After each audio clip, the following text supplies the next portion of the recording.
Hello students, today we discuss chapter 14 of grammar book, gender of nouns.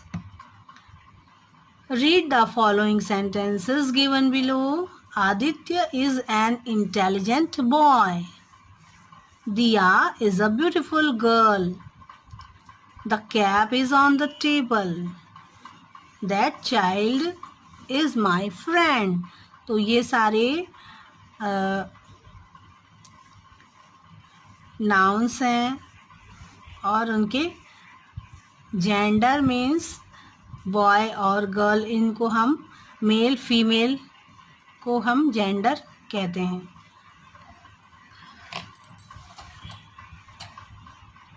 इसी तरह से Aditya and boy denote a mail.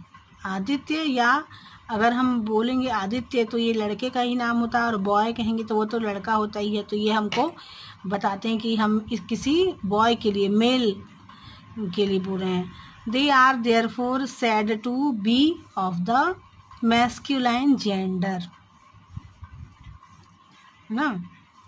A noun that is the name of any male person और animal is said to be of the masculine gender. इसी तरह से दूसरा sentence, दिया and girl denote a female. They are therefore said to be of the feminine gender.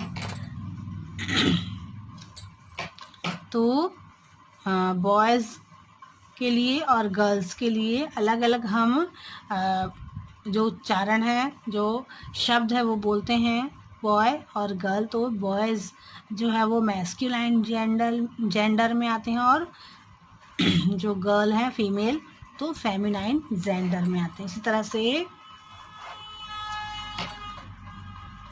A noun that is the name of any female person of animal is said to be of the feminine gender. Cap and table are the names of things without life.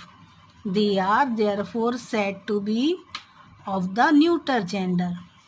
क्योंकि cap, table ये सब जो हैं वो जीवित नहीं हैं, तो इनके लिए हम न्यूटर जेंडर कहते हैं कि इनमें कोई जेंडर नहीं होता। कोई भी इनको हम किसी बॉय या गर्ल के नाम से संबोधित नहीं करते हैं।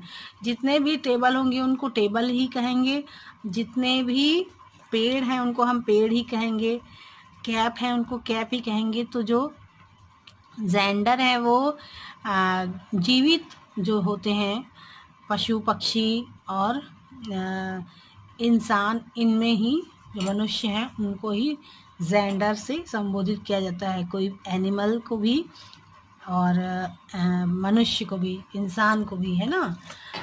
तो कैप एंड टेबल जो है वो तो जीवित नहीं है, विदाउट लाइफ है, वो जीवित नहीं है, इसलिए उनको न्यूटर जेंडर में बोला जाता है। Child and friend can be used for both males and females. बच्चे के लिए, बच्चा जो बोलते हैं तो हम बेबी को भी कह सकते हैं और बॉय को भी कह सकते हैं, लड़की को के लिए भी कह सकते हैं चाइल्ड, और हम लड़के के लिए भी कह सकते हैं। इस तरह से फ्रेंड, हमारा दोस्त जो है, दोस्त कहते हैं तो लड़कियां भी कह सकती हैं कि हम दोस्त, और बॉयज़ भी कह सकते हैं। इसलिए इनके लिए common gender can be used for both males and females. They are therefore said to be of the common gender. तो 4 प्रकार के जेंडर हमने देख लिए, masculine gender, feminine gender, neuter gender and common gender. Okay, तो इस तरह से हमको डिफाइन करना आना चाहिए कि कौन है मैस्कुलाइन जेंडर। तो ये बॉयज़ के लिए कहा जाएगा, मेल के लिए, और या फिर किसी जो मेल एनिमल है उसके लिए मैस्कुलाइन जेंडर कहा जाएगा।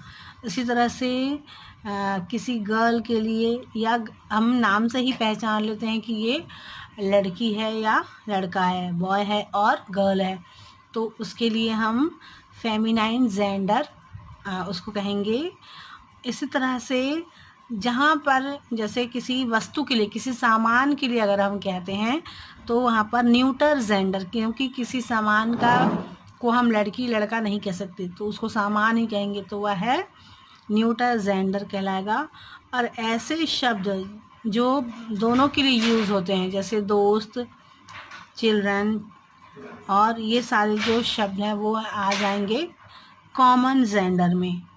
तो आपको ये समझ में आ गया होगा। अपनी अगली क्लास में हम आगे के how to form feminines of nouns, ये हम आगे की क्लास में डिस्कस करेंगे।